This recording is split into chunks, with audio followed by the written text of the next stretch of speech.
सभी धम्म मित्रों को सप्रेम नमो बुद्धा जय भीम। बौद्ध भारत में आपका स्वागत है। संयुक्त निकाय का खंड संयुक्त जो चल रहा है उसमें जो भारत संयुक्त है उसका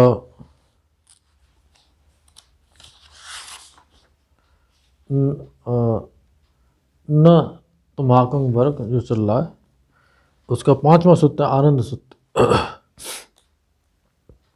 श्रावस्ती एक और बैठे आयुष्मान आनंद से भगवान बोले, आनंद यदि तुमसे कोई पूछे अब उस आनंद किन धर्मों का उत्पाद जाना जाता है, व्यय जाना जाता है तथा स्थित हुओं का अन्य धातु जाना जाता है, आनंद ऐसा पूछे जाने पर तुम क्या उत्तर दोगे? भंते ऐसा पूछे जाने पर मैं यूँ उत्तर दूंगा, आभूष रूप का उत्पाद जाना जाता है, व्यय जाना जाता है तथा स्थित हुए का अन्य धातु जाना जाता है। इसी तरह से वेदना का, संज्ञा का, संस्कारों का और विज्ञान का आभूष इन्हीं धर्मों का उत्पाद जाना जाता है और व्यय भी जाना जाता है। भंते ऐसा पूछे जाने पर मैं यूँ उत्तर दूंगा, ठीक है आनंद, ऐसा पूछे जाने पर तुम यूँ ही उत्तर दोगे। द्वितीय आनंद सूत्र। श्रावस्ती एक और बैठे हुए आनंद आयुष्मान आनंद से भगवान बोले, आनंद यदि तुमसे कोई पूछे कि आभूष आनंद किन धर्मों का उत्पाद जाना जाता है, व्यय जाना जाता है तथा स्थित हुओं का अन्य अन्य धातु जाना गया है, किन का जाना गया है, किन का जाना गया है। आनंद ऐसा पूछे जाने पर तुम क्या उत्तर दोगे? भंते ऐसा पूछे जाने पर मैं यूँ उत्तर दूंगा, आभूष जो रूप अतीत हो गया, निरुद्ध हो गया, विपरिणित हो गया, बदल गया, उसका उत्पाद जाना जाता है, व्यय जाना जाता है। उत्पाद जाना गया था और व्यय जाना गया, स्थित हुओं का अन्य धातु जाना गया, वेदना, संज्ञा, संस्कार जो विज्ञान अतीत हो गया। उस समय उसे देख रहे होंगे, देखते देखते तब कह सकते हैं कि उस समय जाना गया था, और वर्तमान में देखेंगे तो जाना गया है या जाना जा रहा है। अब उस इन्हीं धर्मों का उत्पाद जाना गया है, व्यय जाना गया है तथा स्थित हुओं का अन्य धातु जाना गया है। अब उस जो रूप अभी तक उत्पन्न नहीं हुआ, प्रकट नहीं हुआ, उसी का उत्पाद जाना जाएगा, व्यय जाना जाएगा तथा स्थित हुओं का अन्य धातु जाना जाएगा।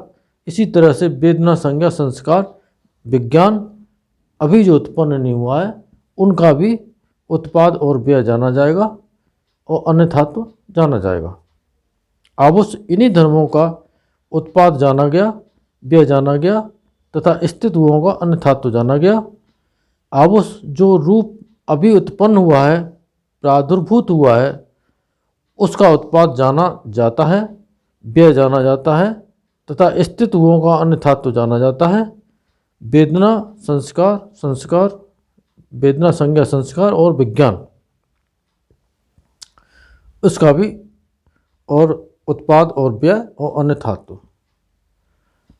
अन्य धातु का मतलब ये हुआ कि अब जानने को कुछ रहा नहीं, ये अलग हो गया। अब उस धर्मों का उत्पाद जाना जाता है, व्यय जाना जाता है तथा स्थित हुओं का अन्य धातु जाना जाता है। भंते ऐसा पूछे जाने पर मैं ये उत्तर दूंगा, ठीक है आनंद, ठीक है, यदि ऐसा पूछे जाने पर तुम यूँ ही उत्तर दोगे। प्रथम अनुधम्म सूत्र। श्रावस्ती भिक्षुओं जो भिक्षु धर्मानुधर्म प्रतिपन्न है, धर्मानुधर्म प्रतिपत्तिया यानी कि धर्म की प्रतिपदा पर आरूढ़ हैं, चल रहे हैं, उसका यह धर्मानुकूल होता है कि रूप के प्रति विरक्त होकर व्यवहार करे, वेदना के प्रति, संज्ञा के प्रति, संस्कार के प्रति और विज्ञान के प्रति व्यक्त होकर के और व्यवहार करे। इस प्रकार व्यक्त होकर व्यवहार करते हुए वह रूप को जान लेता है, वेदना को जान लेता है, संज्ञा को जान लेता है, संस्कार को जान लेता है और विज्ञान को जान लेता है। वह रूप विज्ञान को जानकर रूप से मुक्त हो जाता है, वेदना से मुक्त हो जाता है और संज्ञा से मुक्त हो जाता है, संस्कारों से मुक्त हो जाता है, विज्ञान से मुक्त हो जाता है, जरा जाति जरा मरण शोक परदेव दुख दोमनस्य उपायास से मुक्त हो जाता है, दुख से छूट जाता है, ऐसा मैं कहता हूँ। द्वितीय अनुधम्म सूत्र श्रावस्ती। भिक्षुओं, जो धर्मानुधर्म पटपन्न है, जो भिक्षु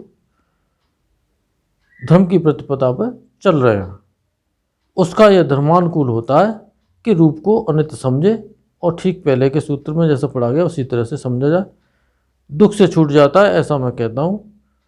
तृतीय अनुधम्म सूत्र भिक्षुओं के रूप को जो दुख समझे। चतुर्थ अनुधम्म सूत्र भिक्षु जो रूप को अनात्म समझे, रूप को दुख समझे और रूप को अनात्म समझे। न तमाक वर्ग समाप्त होता है। पांचवा भाग शुरू होता है अत्यदीप वर्ग। अत्यदीप सूत्र श्रावस्ती। भिक्षुओं, अपना आधार आप बनो, अपना शरण आप बनो, किसी दूसरे का शरणागत मत बनो। धर्म ही तुम्हारा आधार है, धर्म ही तुम्हारा शरण है, कुछ दूसरा तुम्हारा शरण नहीं है। इस प्रकार व्यवहार करते हुए तुम्हें ठीक से इसकी परीक्षा करनी चाहिए। शोक परदेव दुख दौर्मनस्य और उपायास का जन्म प्रभव क्या है। भिक्षुओं, इनका जन्म प्रभव क्या है, यानी कि जन्म व प्रभव एक ही चीज़ है।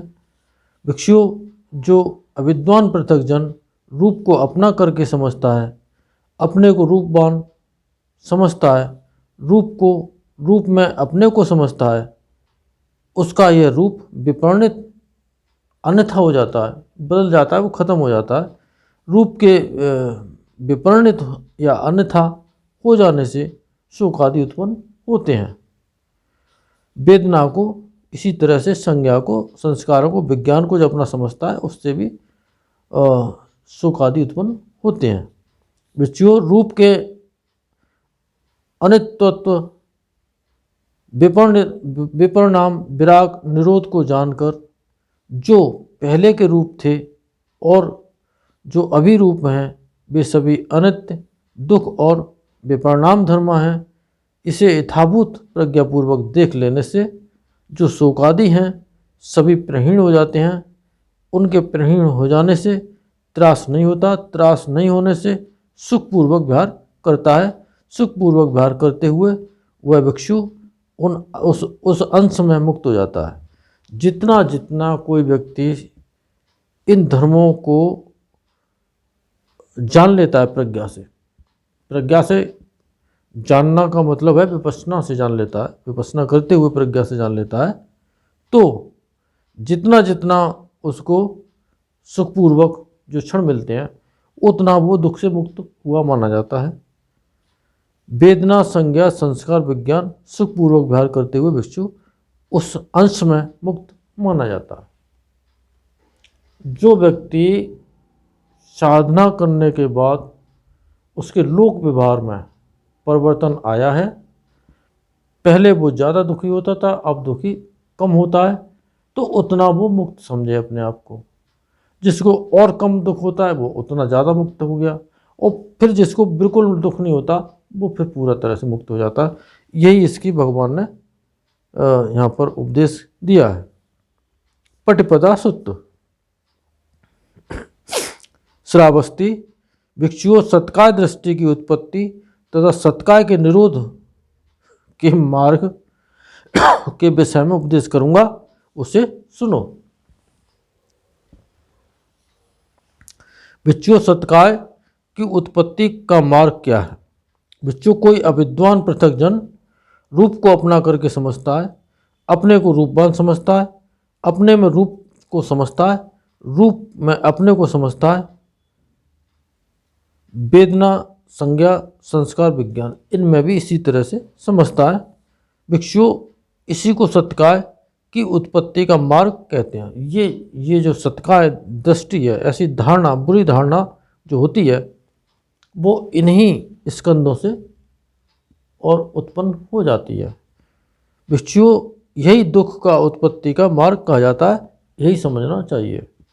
भिक्षुओं, सत्काय के निरोध का मार्ग क्या है? अब सत्काय दृष्टि से कैसे बचें, उसके लिए भगवान बता रहे हैं। भिक्षुओं, कोई विद्वान आर्य श्रावक कहते हैं जो आर्यष्टांगिक मार्ग को सुनता है और उस पर चलता है, रूप को अपना करके नहीं समझता है, अपने को रूपवान नहीं समझता है, अपने में रूप को नहीं समझता है और रूप में अपने को नहीं समझता है, अपने में रूप को नहीं समझता है, रूप में अपने को नहीं समझता है।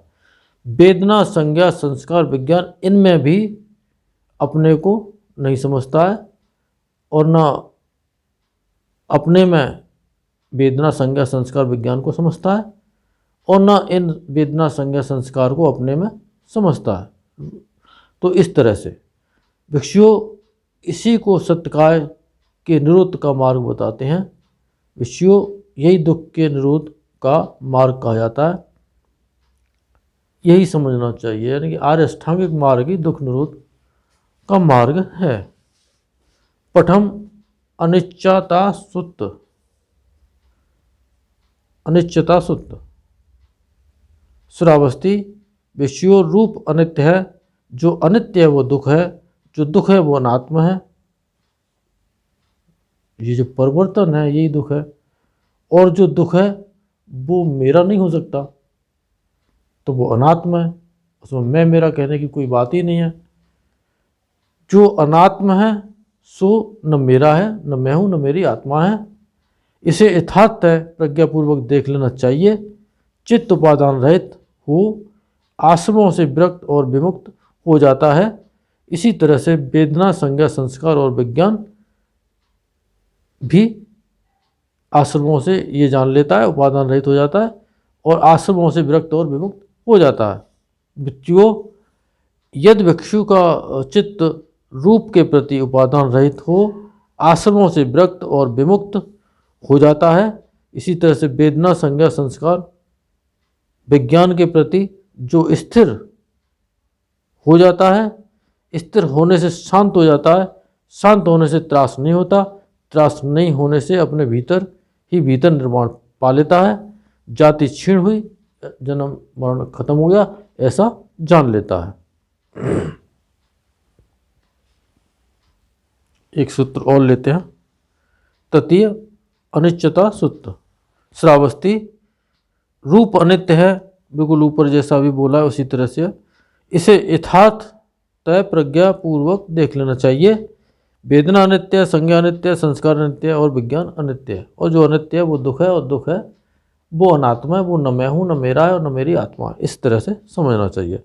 इसे यथार्थ प्रज्ञापूर्वक देख लेता है, देख लेने से वह पूर्वांत की मिथ्या दृष्टि में नहीं पड़ता। इस तरह की झूठी धारणा में कि मैं है, मेरा है और मेरी आत्मा है, और ये जो झूठी धारणा है इसमें नहीं पड़ता। पूर्वांत की मिथ्या दृष्टियों में न पड़ने से उसे अपरांत की मिथ्या दृष्टि नहीं होती। यानी कि भविष्य की जो मिथ्या दृष्टि हैं, झूठी धारणा है, वो होने नहीं पाती हैं। उपरांत की दृष्टि न होने से वह कहीं नहीं झुकता। वह रूप विज्ञान यानी कि रूप से लेकर के संज्ञा, संस्कार, विज्ञान के प्रति आश्रमों से विरक्त, विमुक्त तथा उपादान रहित हो जाता है। उसका चित्त विमुक्त हो जाने से स्थिर हो जाता है, स्थिर हो जाने से शांत हो जाता है, शांत हो जाने से त्रास नहीं होता, त्रास नहीं होने से अपने भीतर ही भीतर निर्माण पा लेता है। जाति क्षीण हुई, ऐसा जान लेता है। इन सत्य वचनों से आप सबका मंगल हो, भला हो, कल्याण हो, संसार के सारे प्राणी सुखी हों। साधु साधु साधु।